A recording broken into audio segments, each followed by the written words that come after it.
Hello and welcome to Dice Masters United. I'm Spug. I'm Ben. I'm James. And I'm Peter. Coming up in this episode. With the release of the new Loki series, we're taking the opportunity to pick out some of the best iterations in Dice Masters of our favourite Asgardian mischief maker. And who will be crowned winner of the competition to win a mat designed by the matmeister himself, our very own Peter. All that and more in the latest episode of Dice Masters United.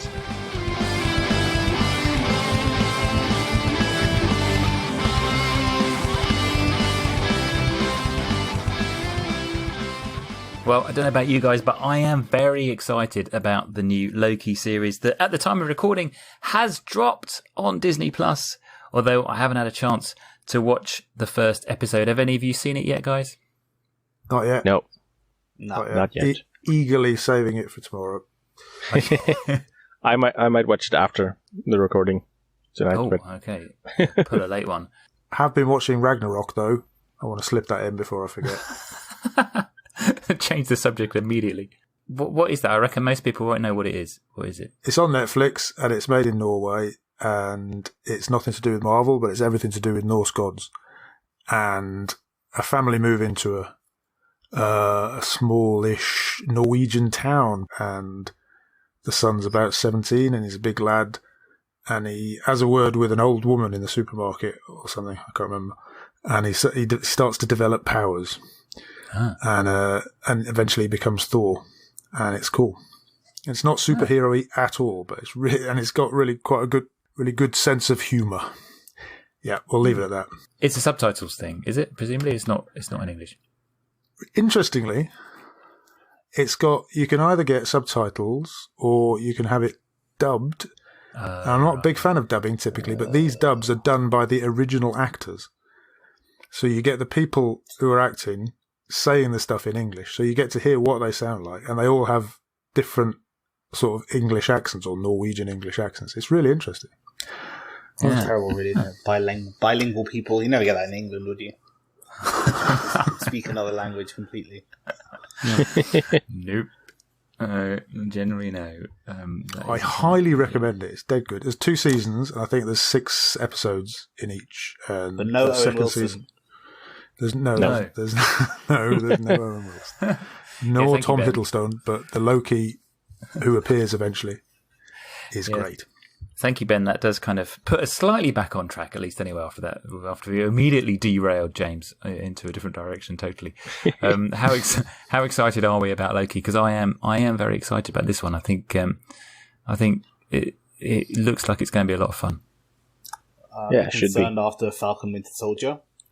But hopeful. I mean, Loki isn't particularly my favourite character in the MCU, and Tom Hiddleston, I think, does a good job. So, yeah, I like Owen Wilson, generally. Yeah, Lightning McQueen himself. It does. All right, well, with the release of the new series, we thought we'd have a look at some of the different versions of the sneaky trickster himself in Dice Masters and pick out a few of the fun ones that could be good for use in gameplay. And we thought we'd start... We won't go through all of them because there are 23 different iterations of Loki in Dice Masters so far. Do you know what the dominant energy type is? You've probably looked at this. You probably do know. Bolts and masks. It's fairly even split, isn't it? Yeah. So it's 10 masks and 13 bolts. He's much more of a masky character to me than a bolty character. Yeah, I agree. I don't know whether that's to do with the fact that he was a mask in the original set as an AVX, and that sort of maybe is... He just doesn't really have, he kind of has sneaky powers rather than... Yeah. I think one we'll talk about, the one where he pings someone for a damage. It's kind of bolty, I suppose, but I don't know. That was the first bolt, though, wasn't it? Was it Age of Ultron? Yeah. But then he also blanks it, which is more... Exactly, yeah. Control-ish. Yeah, I think he feels like he should be a mask. I agree, Ben. But he's so far in Dice Masters, he's been slightly more. Yeah, it's all that hanging around with Thor, isn't it? Yeah, exactly. Yeah. But it definitely feels like Mask is the right thing for him. So we thought we'd just work through backwards, just pick out a few chronologically, starting with Infinity Gauntlet, the most recent expansion. And should we start with Loki Powerful Magic? Because Ben, I know that you like this one, the common from Infinity Gauntlet. If the 5-cost, who has the villain affiliation, he says if you would spin Loki up, always spin into level 3, and he has the Awaken ability, deal 1 damage to target character die, and ignore its text until the end of turn. Ben, how good is this version, do you think? Yeah, it's pretty good. I think the stipulation on it's a bit of a pain, but actually, I think when you read it, it's a bit of a pain, but actually playing it, it's not that much of a pain. The fact that it always spins up to level 3 could be a big deal, but actually, if you think about it, you're only going to roll the level 1 side and get 2 uses out of the spin up once in a while. You won't get it all the time. You'll generally roll him on level 3 and have to spin him down to spin him up, or level 2. So it's not that big a deal. I think with the fact that you have to spin up and down with energy field anyway, generally. The kind of the negative part of him isn't that negative, and actually he's a pretty decent bit of control, especially for something that can be used on your opponent's turn. Yeah, that is pretty fun. Have you, James, Peter? Have you used it much? Do you like this version? I've not used it, but it's a pretty cool throwback to the other Loki we just mentioned with this Awaken ability. And yeah, I mean, you might lose one Awaken trigger because he spins up to level 3, but it's not that big of a deal. Yeah, exactly. I think the fact that you could ping maybe a rare Spider-Man before it attacks is interesting. Yeah, for sure. Yeah, that's true. And the fact, I mean, that's a good point, Ben. The fact that it's an Awaken ability rather than a when fielded ability. Obviously, most of his abilities tend to be when fielded, but obviously he's not very easy to knock out unless you've got a global that KOs characters automatically, like the Nihilor or something like that. But obviously, with this, you can just spin him up, so you can just keep him in the field, and you can use that Awaken ability to blank something on your opponent's turn, which is pretty handy. Yeah, I think if Awaken was seeing more play, then this would see more play when we get more cards with Awaken. Maybe the win conditions. This could be a good shout. Maybe at 5, it's a bit too expensive to see real play, but it's decent. Yeah. No, I think it's a decent card all around. Should we move on to another one? Where do we want to go next? Actually, the rare is kind of interesting, but the super rare and the uncommon are kind of just worse versions of Pip the Troll. Aren't much cheaper. No. Actually, they aren't cheaper. In both cases. They're more expensive. Yeah. They have better stats, but more expensive to field them. And with a character that you want to be when fielded. Character that triggers when fielded, you want to have them with like small defense so you can KO them. And he most certainly doesn't have that. I mean, I think that super rare is really very terrible, isn't it? When fielded, a 6-cost bolt, when fielded, spin up to 2 opposing character dice to energy faces of your opponent's choice. If the combined purchase cost was greater than 6, lose 3 life. I mean, it could be, but then you're encouraging your opponent to spin down stuff that's cost them energy to buy, right? Not just sidekicks. Well, you choose. Yeah, you choose the characters, they choose the energy phase. Yeah, they choose the energy phase, yeah. So is that how it reads? Okay. Yeah. There's just nothing good about it. That's alright. I mean, you can still choose some sidekicks or whatever. It's okay. It's just a 6-cost one. Not paying 6. Not paying 6 for that. Just with Pip the Troll being 5. Yeah. And I will say that in the picture, which you can't see, dear listeners, his crown or whatever it is has very small horns, and I think Loki really should have large horns. So, the rare's kind of interesting though. When fielded, choose an opposing character card replacing all previous choices. While Loki is active, when your opponent fields a character die from that card, Loki deals 3 damage. In the old meta, this would have been pretty good with Scarlet Witch and Mimic and Shriek. You couldn't do any of them. True. As soon as they fielded, they get KO'd. But I think the fact that we have stuff that has more bigger defense that stays in the field, not brilliant. This doesn't get rid of the rare Spider-Man or helps your opponent get rid of Pip, and it doesn't get rid of Becky and stuff. Maybe against Danny Moonstar it could be okay, but not for 6. For 6, it's very expensive. Should we move on to the Avengers Infinity versions of Loki? There were 3 in that particular set, 2 5 costs and a 6 cost. He's a masked character here, and his stats, his fielding costs get cheaper. They're 112 in this version. Any of these particularly stand out for anyone? He has slightly bigger horns. Yes. Which I think is That's a step in the right direction. I think the Loki Father of Mayhem is the Lokiest of the bunch. Oh, yeah. What does that say? He reads, when fielded, select target non-Loki character die you control and target opposing character die and swap control of them. At the end of your turn, return the opposing character if active, and your opponent returns your character if active. Yeah. So he has a history of stealing dice from your opponent, and this swaps dice. I mean, you could even maybe give them something that is detrimental to them. That could be cool. Ooh.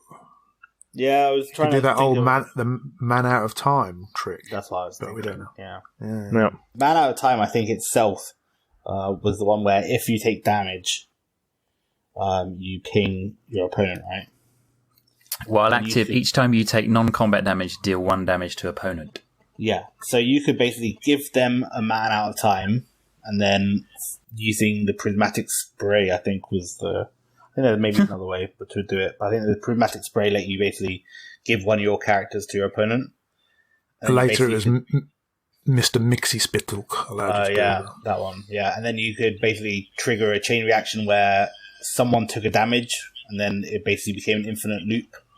And if you were ahead in 1 life, then you both deal the 1 damage back and forth to each other until one of you died, which would In a your death opponent. spiral. Yeah. So actually, this is shenanigan-y, where we haven't It really is. heard any. I'm surprised someone hasn't picked this up and done something with it. 6 costs, probably too expensive. Yeah. But It is yeah, pricey. it doesn't. There's an infinite loop probably someone can come up with where you ping each other to death. Pinging Nick. Paging Nick. Exactly. I was going to say, yeah, that'd be a challenge for one of your videos with Nick, James. I think. Yeah. Can you? Ooh, there's a thought. What horror can you come up with where you give I think your that's opponent also a kind of horrific shenanigan-y character? stuff with the other Loki Chains of Destiny 5 cost from this set, and I think both of these cards haven't really seen the play. People Maybe talked it about hasn't that one Yeah. a little bit when it came out, and then I've never seen anyone play it. I tried to play it a couple of times. I think the fact that the fielding costs combined with the defense just made it really difficult to repeat. Yeah. We should probably read the text. It says, when fielded, choose an affiliation other than villain replacing all previous choices. Your opponent can pay 2 life to prevent this effect. While Loki is active, ignore the text, including global abilities, on all cards of that affiliation. Yeah. Nice. That could be really irritating against an Avengers team or X-Men team Yeah, or if you something, can- couldn't it? Keep The thing is, fielding you him. repeat it, yeah. Mm-hmm. Tag out. That's the answer to everything, isn't it? Oh, yeah. Could be. I wonder if you could do something in Golden with like the rare Warth to let you trigger when fielded effects. Oh, yeah. Could you use it with Absorbing Man as well? You know, the one that repeats the when fielded. Yeah, that's what I was thinking of. Something like that where you can get a But- bunch of them in the same turn. Yeah. I don't think they would carry the while active effect. Oh, right. No. Yeah. You could choose. Well, you could choose 2, and then what? I don't think it's a Yeah, active effect though, is it? I guess it is. Yeah, it It is. is, While yeah. Loki is It is. active, ignore the text. Yeah. So, Yeah, okay. I mean, they could take 2 damage if they want to. Yeah. They wouldn't necessarily Yeah. have to. Yeah, okay. There's no point in them taking. I mean, Couldn't we we- use it to blank? You could use it with Avengers ID card to blank anything you wanted. No, That work? because No. the global on Avengers ID card gives the affiliation to the die, not the card. Yeah. And this affects the card. Yeah. Right, yeah, that's good. So That's a it good would bit of blank. voice already. It wouldn't blank because it blanks the card, and the card isn't of that affiliation. It's the whole Shriek versus Dwarf wizard thing. Yeah, got you. Yeah. That could be. I mean, that could be good. I mean, of course, he's a 5-cost, and he's another one of the annoying ones, because he's got basically all versions of Loki have got low attack stats, haven't they? And normally quite high defense, which is quite irritating because it just makes them an immediate target for a force attack, doesn't he? Because if he's on his level 1, is level 1 or level 2 in this bring a stat flip. version, he's only got 1. Yeah, Well, that would be handy. But then that makes you weak to, like, if they have pingy stuff, they can just stat flip it and ping it off. Yeah, they can ping him. I'm cool with that. But there's not a stat flip though, is there, in Modern currently? Bizarro. Yeah. In Bizarro. In Modern? Yep. Yeah. Is it? No, Oh, Justice. yeah, sorry, from Justice, excuse me, yeah. I think the problem is, is... with the Chain Destiny, ultimately it's when fielded deal 2 damage, or your opponent pays 2 life, at best, right? Yeah. And for a 5-cost, I mean, what are you doing? Yeah. Sad. He could be a bit cheaper. All right, well, should we move on to the Thor versions of Proper horns. Loki? What's the horn situation for? Like Horn is longer still. Yeah, it's getting there. It's definitely he's like a stag in this version, isn't he? They're not the longest though. I'll write a blog about That's good. Yeah, so Loki's horn watch. James says the Thor ones are pretty much up there. What have we got here? We got 2 5-costs. He goes back to being a bolt again, and we got 2 5-costs and a 6-cost bolt. Peter, what's your favourite out of any of these? What grabs you? Well, yeah, there's another with a very similar ability to the previous one that says it's the Brotherly Hate. Nice title. When fielded, you may take control of target opposing character die of equal or lower purchase cost and remove Loki from play. At end of turn, return the character die and Loki to the field zone under their owner's control. So once again, you get to steal something as long as it has a lower or equal level. I prefer purchase cost. Sorry. So you can steal most stuff because he's a 6-cost. 6-cost, yeah. But I still prefer the previous one though, because that also it has no stipulation on what you can steal. And, you can give them something that is terrible for them. I don't remember any of these. Don't remember the card art. No, it's funny actually. I don't really remember the card art for this particularly. He's got that kind of slightly crazed sort of Joker expression on his face. Not that we're talking about art on a podcast. And he's a Mystics affiliation, which is interesting. So he's a Mystics. Is he the only Mystics in Marvel? I know the Wong. It's also Wong Mystics. Wong, yeah. And the whole Doctor Strange pack stuff. Yeah, I had lots of stuff. Actually, Zatanna is the Mystic in DC, isn't it? Actually, there was quite a few Mystics in Marvel. DC has more as well. Black Adam and Shazam, I think. I think Does Scarlet Witch get to be a mystic at some point? Yeah, She yes. was. Okay, there were lots of Mystics. Okay, fine. This must be an early Mystic, though. Relatively speaking. Was this before? Outside No, of the this team is pack. after the team pack, though. Yeah. Yeah. Doctor Strange was sometime before. I like the common. It could be interesting. While Loki is active, it has Immortal. Yeah. But while Loki is active, whenever a global ability is used, any player may play a bolt to cancel it. Yeah. If it was only for you, it would be good, but you also give your opponent the opportunity to cancel globals. But if you don't care about globals at all, I mean, I don't know what fiend wouldn't care about globals. Exactly, yeah. And it's If just you not speak to me. globals and hated the game, then fine. If you hate rolling dice and doing interesting stuff, then this is the card for you. Some people played Wrecker, so this is... Yeah, that's true. Yes, I some guess people. that was probably the problem with it, right? Wrecker was also in this set, Yep. Yeah. which is just straight up better. But it's kind of interesting. Has potential. And Immortal, I think Immortal is one of those things that's quite fun, isn't it? Where you sort of... Immortal is good if you remember it. Yeah, that's true. Yeah. But it does deal with the forced attack problem that Loki has. You just goes to your bag. You get him back soon. Yeah. And then we're on to the Defenders. The team best pack. team pack of all. And he's got no horns at all now, James. He's got nothing on his head whatsoever. I don't apart like from the his artwork bonnet. on this card This is- at all. Worst Loki art of all. No, I don't like it. It's not even wearing his helmet. I'll nick the good one before anyone else has a chance. Go on then. Loki, Master of Delusion. Well, good, interesting at least. When fielded, name an energy type, replacing all previous choices. While Loki is active, dice of that energy type cost 1 more to purchase and field. The only reason that's particularly known to me is that it gets a ban in single energy events. But it is significantly more interesting than the other two, to my mind. Yeah, it's certainly one of those things that has an impact on the game. Obviously, that counts for you as well as your opponent, doesn't it? It's not just it's not just your opponent must pay 1 more to buy any shield or whatever one you particularly choose. You have to do it as well. So, but if you've got an entire fist team, and well, I suppose bolts, an entire bolt team, yeah, and they've got all masks, you can sit there and smugly watch them suffer.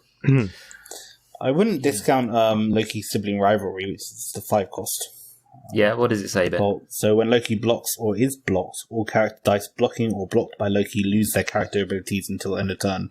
I mean, currently that's not that useful, but there are some things, the aforementioned Wrecker, for example. If you can somehow get Loki blocking the Wrecker, I don't know how you do that without a global. That was the first one that came to mind. To get them to attack without a forced attack roll.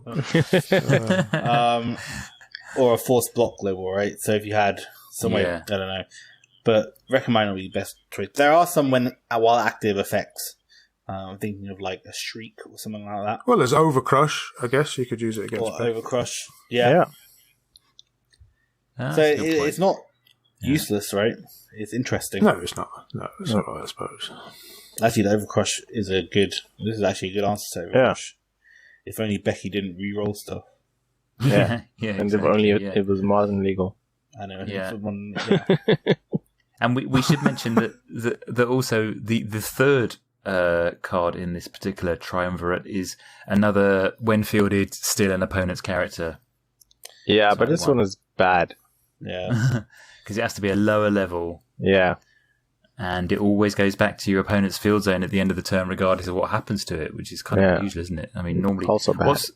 What's the normal rule when you steal something and it goes back? Where does it normally go? Well, if it stays in the field, it goes back to the field, and if it goes anywhere else, it would go to their prep. Yeah. Whereas this goes back to the field wherever it's gone, which is kind of very irritating. So you can't even useless. Can't even KO something. How annoying! Actually, the previous one says the same. The one, Does it? the Mystics one we're talking about, it says regardless of their location. Oh yeah, that's true. I missed that bit. Good point. Yeah, you are right. So shall we move to the Civil War versions? Now he's back to a mask again, which feels right. Terrible crown. The... Very, very small horns. Extremely small horns. Teeny tiny. But he's got a big sword. Well, there isn't. To compensate. Exactly. Now, the Civil War versions, there are 3 versions, and they're all 5 costs, unlike any of the others. I mean, obviously, he never gets cheaper than a 5, does he, in any of his versions throughout his Dice Masters history? No, I don't think so. And I quite like the Civil War common Loki, who's a 5 cost mask with the Avengers affiliation, interestingly, that says when Loki attacks, you may pay a mask to switch Loki's attack and defense until the end of turn, which is quite fun because obviously his stats are very defense heavy. So he's a 1-2-4, 1-2-6, and a 2-2-8 on his level 3. And I always thought that if you could buy something like that early in a draft or something. We did a few Civil War drafts back in the day, and I always liked the idea of being able to buy an early Loki, get him on a big level, and then send him through with a stat flip. Yeah, he was good in draft. Yeah, but it's not a surprise because you have to do it when he attacks. So yeah, you do. That's a bit. Speaking of drafts, I quite like the uncommon one for drafts. Go on, what does it say? It's Loki Green with Envy. While Loki is active at the start of your main step, you may pay 2 masks to capture all opposing sidekicks in the field zone until end of turn. That can take care of some walls. Yeah, for sure. It's also not going to be a surprise, but still. No. But then, not that many things in Dice Masters are, let's face it. Yeah. One of the things about the game is obviously all the open information that we have at Yeah, I do think that this would be better if you could do it just during the main step. Yeah, Or yeah, maybe for sure. just even during a global window. Anytime you use a global, that would be better. Yeah, And but you that do it would on be your opponent's gross. turn, that'd be interesting as well. Yeah. Yeah, good way of getting rid of a wall though. And then the rare is not particularly exciting. He just can block. No, that Up to ability is two okay though. characters. Being able to block 2 character dice is okay. Same as when attacking, you can force 2 things to, or has to be blocked by 2 things. Decent little ability, but not for a 5 cost with those stats. Yeah, exactly. And then we've got a promo card, Loki Angsty Asgardian, who's a 6 cost mask who says, when fielded, if you have an active Avengers character die, this Loki die takes no damage this turn, which is not massively useful, I'd argue. Move on. Okay, well we're kind of getting towards the end already. There's of the Avengers Age of Ultron set, which I like makes these. him a bolt He's again, got and whopping great horns. They're huge. These are huge. This is the worst artwork by far. they look somewhat impractical, shall we say? I mean, he's not going to be wearing those doing the washing up, is he? He's going to be smacking his head against the cupboards. Yeah. He can hang his Right and tea centre. towel on. Handy. That's true. So, which ones of these 5? He's a bolt character again. He's 2 5 costs and a 6 cost. What catches your eye, James? The classic is the Loki Lofacen, which is the common, and is also was reprinted as a promo, I think, wasn't it? With him as a woman. And it says, while Loki is active, once per turn, you may pay a bolt to deal 1 damage to a character die. That character die loses all of its abilities until end of turn. You may use this ability whenever you could use a global ability. I think we mentioned that earlier. Pretty handy stuff. Similar but perhaps easier to activate than the Awaken one that we mentioned. Easier to activate, but once per turn only. Yeah, that's true. That is true. 5 cost bolt though. It's all right. I like that one. Nice bit of. I mean, it's people are very down on Avengers: Age of Ultron, but I quite like that. And it's a nice bit of control in that set. Yeah, I reckon this was a really undervalued card at the time as well, particularly as a mechanic to deal with Bard. Yeah. You get out. The problem was you couldn't get out fast enough, really. But being able to do it on your opponent's turn again, blanking on your opponent's turn before their attack step, can be really powerful. Yep. And I think this may be the best. It's not my favorite, but probably the best Loki for meta building, arguably. Yeah, and he, because he had a fielding cost of 1, 2, and 2, he kind of helped on the imprisoned front as well, didn't he? Because obviously the imprisoned thing, you could only capture things up to a total of 3, isn't it? I think it's fielding cost of 3, or was it 2? Yeah, 2. Yeah. So he kind of helped a bit in that. But I think that one is definitely one of the better ones. The fact that you can just do that by paying a bolt whenever you want is really cool.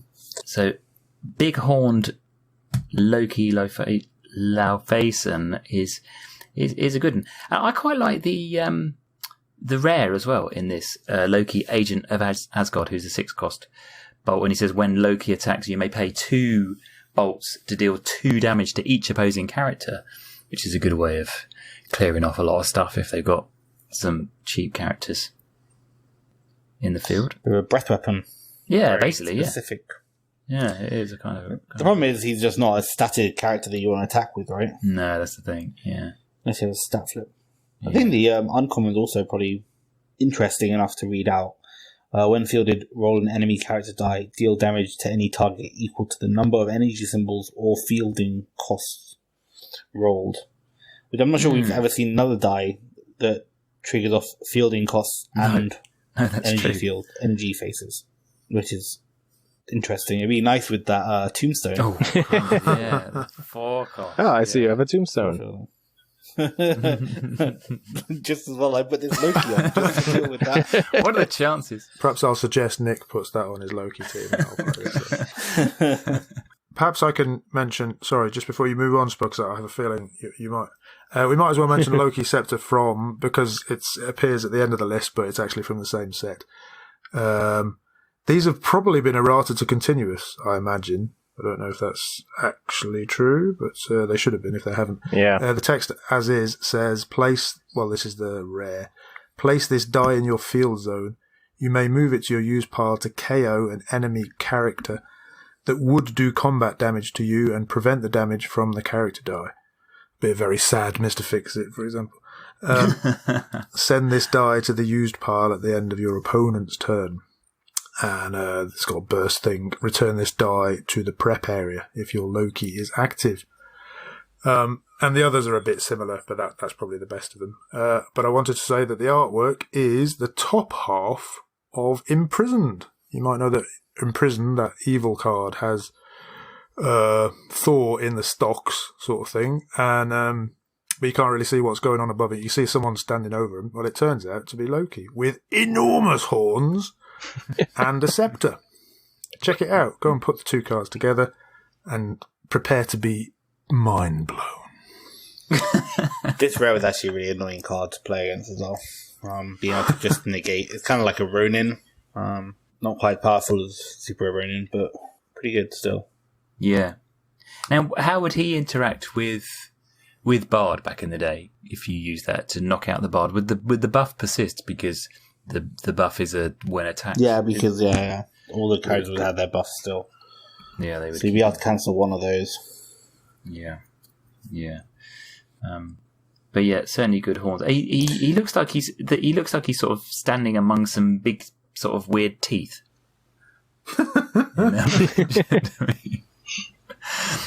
But maybe he's kind of in someone's mouth or something. I don't know. But he's had some pin particles. There's definitely some weird timing issues with that as well, isn't there? The fact that it KOs them after they've done combat damage. Yeah, that would do combat damage to you and prevent the damage from that character die. Yeah. I guess it is like, it's not quite a redirect because it's like preemptively. I don't know what window that happens in. That would be the Loki Scepter window. Yeah, definitely. Okay, well, should we round off with the original Lokis and probably the reason why we all maybe associate him with the mask? This was the coolest die as well. Energy type. Like see-through greeny with the neon yellow. It was really cool. And it is a cool picture. Possibly the most classic horns. Not the longest, but very curly and quite long. So we're talking Avengers vs X-Men Loki, and there are 3 different versions. Ben, can you pick your favourite? I can. It is the Uncommon Illusionist. Which costs how much? 7. 7. Okay, that's a steal. And it says. Okay, we want to go with the big guns first. Fine. When fielded, take control of an opposing character. At the end of the turn, knock out that character. It deals damage equal to its attack to your opponent, which is hilarious. So you basically field something, you take control of it, you can play around with it for the rest of the turn, and then it gets KO'd and deals its attack to your opponent, which is pretty good, especially if you can kind of repeatedly use it with like a Warth. That was my favourite combo. If you could repeat the when fielded ability? They repeat the when fielded, yeah. Engineer a situation where your opponent's bringing Fix-It. Yeah. Do that. Or even just a Hulk. I mean, back in those days. You can take control of it and then just pump them as well, which is quite fun. Yeah. Oh, sorry, I killed you. With your own character, that is very amusing. What happens if he doesn't... So say if the character that you stole attacks and then goes through for combat damage, does that bit of Loki's text not kick in because the character's no longer in the field? Yes, I suppose so. So you couldn't attack with it and then Although it's a separate kind of do sentence, double damage. so I guess it wouldn't have an attack value if it wasn't in the field anymore, right? No. I mean, maybe if it has Overcrush and you force a block and it doesn't get KO'd. That's true.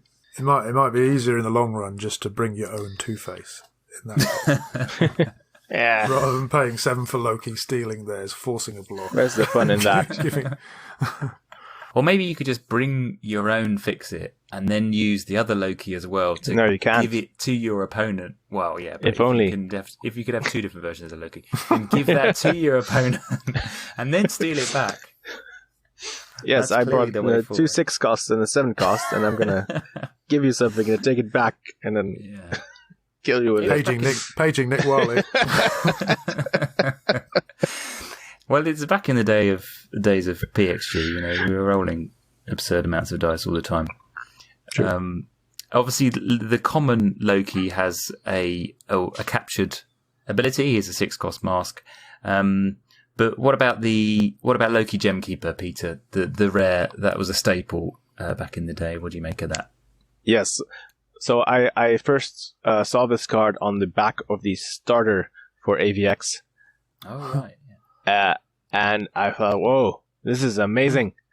I had never seen something like that. And then it wasn't in the starter, so I was sad. But What I does it managed say to first? acquire it later on. It's a 5 cost, and it says, when fielded, choose an opponent's character card, cancelling all previous choices. Your opponent cannot field that character while Loki is active. This effect lasts until you field another Loki. So this is the OG preventing something from being fielded card. Yeah. And I thought, yeah, it blew my mind when I first saw it. And as you know, these days you have better options for these things, but back then it was pretty cool. I never had that. I had to make do with Joker, Clown, Prince of Crime, I think. It was a 5. Basically the same. Poor man's the same Loki. cost. Poor man's Loki, yes, absolutely. It had slightly worse stats. And was it a shield, maybe? I can't remember, but Yeah. otherwise similar. It was a 6 cost, right? Or No, was it it's also 5. 5? No, also 5. Yeah, still. Unless you had the promo. But That now was we cool. moved on to the Blob, and now bloody Drax is 3 costs. Yeah, 3 costs. Yeah. Yeah, there's the power creep for you. So, and Drax obviously prevents Purchasing as well. Yeah, he prevents purchasing as well as fielding, and he only costs 3. So that's how much that kind of. There was has kind of dosage mind-blowing control. times though with this card. Like the first time you played against a Gemkeeper, Yeah. and Yeah. they were like, "You Look, can't what? field that card." You're like, What? What? Wait, what? you start to cry. That's my linchpin. Wah! And then everyone worked out that you could use polymorph. Yeah, to just swap it in. To swap it in, swapping yeah. wasn't fielding, and everyone was like, "Oh, that's cool. We can just do that now." Yeah. Great card, Yeah, I yeah, love brilliant. polymorph. Yeah. Do we have a polymorph or a misdirection? We don't, do we? No, Oh, we're crying out for something like that. I think. There's something like that, isn't there? there's something from fielding from used. Is There there is. any kind of swap? There I is. don't There's. think so. There's not a swap. I don't think. Is there? No, I don't think so. No, I think you can only swap something in your used pile or something. There's a Yeah, field there's from the used. Kevin Owens show is like nowhere, but I don't know. Yeah. Watchtower field from used. Oh, Yeah, good but grief. Yeah, that's it's specific still though. Wow, yeah. The Watchtower. That's the one that you get Or one die is on. it the other No, one? it's the other one, not The Watchtower. evil one. Oh, The Hall of Doom. Hall of The Doom. bra of doom. Because yeah, we're crying out for Ring of Winter. Bring Ring of Winter back. Yeah. Ring of Winter, but on where On a Pip's common. affiliation is. The Infinity Watch. Infinity Watch, yeah. Oh, that would be so gross. Feel Pip from the used. Oh my god. And Drax. And Drax. Oh, Come But on. then he wouldn't be fielded. No, because it wouldn't No, count it as does. fielding. Ring of Winter's fielding, no? Oh yeah, but then, you know, Is it? I think it's move all on level 3. Isn't Oh, it? it is It's not move. field. Okay. yeah. So yeah. Not that then. Okay. Becky's affiliation, wherever she is. She has no affiliation. She's no affiliation. She does her own thing. So there's some of the highlights. What are we picking out as our faves of this little lot that we talked about? What do we reckon? What is the best version of Loki? You go with that. The one that you pay a bolt to ping. Age of Ultron every time. Yeah, that gets your vote. What about you, Peter? I am going with Father of Mayhem because it's the Rushenanigans one. So the one where you can steal something and give something else to your opponent. Yeah, that's pretty. Yeah. Ben, what's your particular Illusionist, uncommon, 7 costs. Most expensive of all of these, but the best. That is a lot of fun. I think. What about you, Spug? Yeah, that's a good question. I feel conflicted. If I'm honest, I do think that Loki Laufeyson is probably my choice though, from Age of Ultron, the one where you pay a bolt to get rid of an opposing character's ability. I think that's a really handy little thing just to have on tap whenever you want to. That gets my vote, and if it means that's the winner, then. That's fine. Gemkeeper, the name Loki Gemkeeper is pretty synonymous with the game, though. It is, yeah. And when I was just kind of thinking about this in my head beforehand, for me that's the kind of quintessential version of him. Mm-hmm. That's the one that kind of springs to mind when you think of Loki. I always think of Gemkeeper. That's the first one that feels like it's synonymous with Loki. But so there we go. So there's a run through of some of our favourite Lokis, and no doubt we'll be Ben will be complaining about the Loki Disney series on Disney Plus within days. So I would never. Next time on DM United, Ben complains about a Marvel series. Excellent. All right. Well, with that, let's move on to the next segment.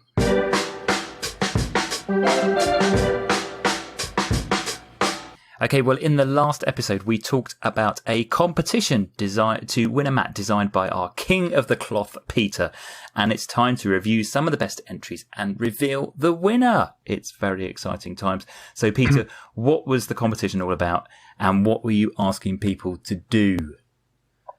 So, in the competition, people could win a custom designed mat featuring an image they suggested. So the idea was that they would suggest an image that would go into the central area of the mat. The reserve pool, field zone, attack zone, that sort of stuff. And it would have to convince me that it would be a good fit for a mat. Yeah. And there were very many good suggestions. But we can only have one winner. There were a few honorable mentions that I would like to go through at this point. There was one suggested by DM North's Kim, and she suggested Metal Gear Solid, and there's some really cool art there, but the downside is that most of it is sort of like grayscale-ish, and I like a bit of color in my mats, so that didn't make it. Another very cool suggestion was done by Pat Becker. It was a Civil War theme, which is pretty cool, and it was an image done by Michael Turner, which is one of my favorite comic book artists. So that was pretty close to getting there, but in the end, the winner was Mike Spin. Hooray! Yes, he suggested a Beta Ray Bill, or Beta Ray Bill, if you will, if you're from Britain. Image, and the funny thing about that one is that actually James liked it, and it had Beta Ray Bill on there, so that's amazing in and of itself. And it was just a really, really cool. It was a bit old school, so I'm gonna have to spruce it up a bit. But it is a really dynamic image of him smashing through the Thor logo. And I immediately got some ideas about how I could use that, with him smashing through the outlines of the mat and stuff, and debris flying everywhere. So I'm looking forward to messing around with that. Yeah, I mean, obviously, we're doing the thing again. We're talking about art on a podcast, but it does feel like a real sort of 1980s kind of image, doesn't it? I think it is 1983 to be exact. Is it? Yeah. Drums. That was back in my comic reading. I had that comic. Also, first appearance of Beta Ray Bill in that comic. Oh, was it? Yeah, no, it is really great. So congratulations to Mike. You will be having the honour of co-designing a mat with Peter, based on this fantastic Beta Ray Bill image. And thank you to everyone who entered. We had a really good response, didn't we? There was a huge response. I guess, Peter, it just goes to show how much everybody wants to win a mat designed by you. And who can blame them, to be honest? I can't believe Beta Ray Bill beat out Snake. Oh, Metal Gear Solid. You were team Metal Gear, weren't you, Ben? I understand that the artwork in general is pretty bleak, because that's kind of the vibe of the series. Yeah. But what a cool video game. Much cooler than Beta Ray Bill. But Beta Ray Bill doesn't have a video game, though. No. Well, maybe but one Snake day. would definitely make better Dice Masters cards than Beta Ray Bill has, probably. It's only a matter It's not much of of a time challenge. before Beta Ray Bill finds his way into the MCU, surely. So, No. He's already had the horse, his face in it, hasn't he? In Thor Ragnarok. Oh yeah, and that sort of totem thing. Mm-hmm. Yeah, that's right. Wasn't it? He was in the sort of tower on Before Hulk is fighting the world. the ground with Thor. Yeah, exactly. Yeah, the sort of the tower where the Grandmaster lives is now. I think his face is protruding from the side of that building. Oh, I think the fewer horses in films that I'd like to watch, the better, to be honest. Yeah. So, well, congratulations to Mike. Well done. Thank you to everybody who entered. And, well, you're all winners in a way, because, you've got the chance to think about your own mat. And you could even do it yourself. It's not that hard. Peter did a video on how to use the basic photo imaging software that you can get on GIMP. And if you can seek that out it's on our website, isn't it, James? That particular video. It's certainly on the YouTube page. It probably is. Yeah, it's on the website. It's on the mats page, and also the template for the mat.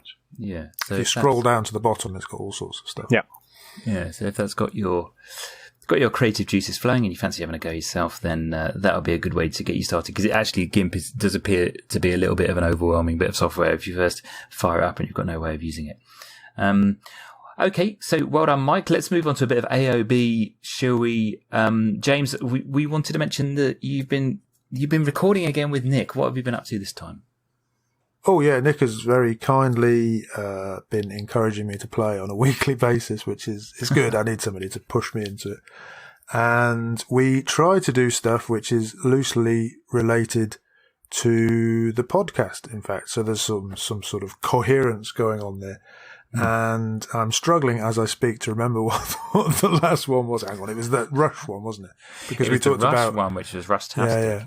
We talked about Infinity Gauntlet and the cards that we thought were over and underrated. So I played a few of the things that we mentioned, and Nick in particular played the rushy stuff, and it came together perfectly. He managed to roll, I think, 21 dice in one turn, which I think is a success. And then he absolutely trampled me.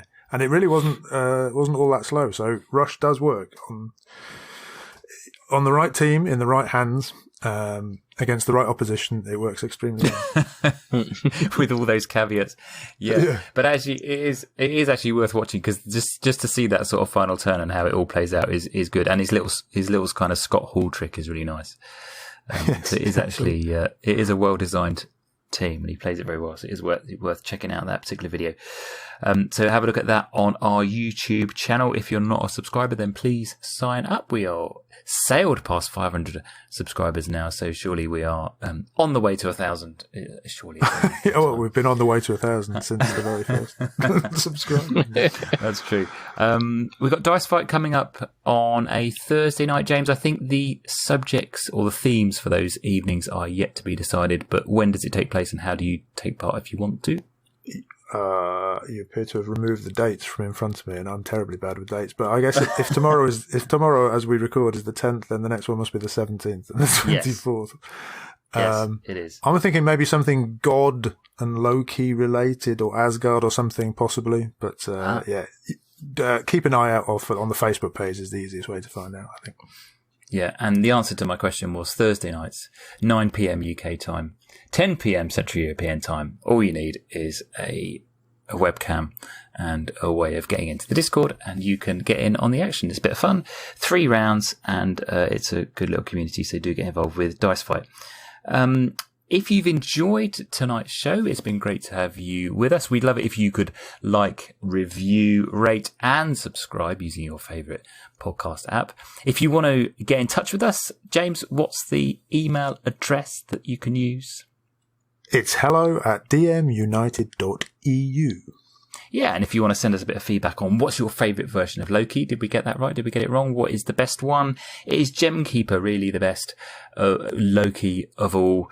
And do send us a bit of feedback if you fancy coming back to us on that. Other than that, that will be the end of our show. It's been great to have you with us, and we'll see you again next time. Bye-bye. Bye-bye. Bye. Bye-bye.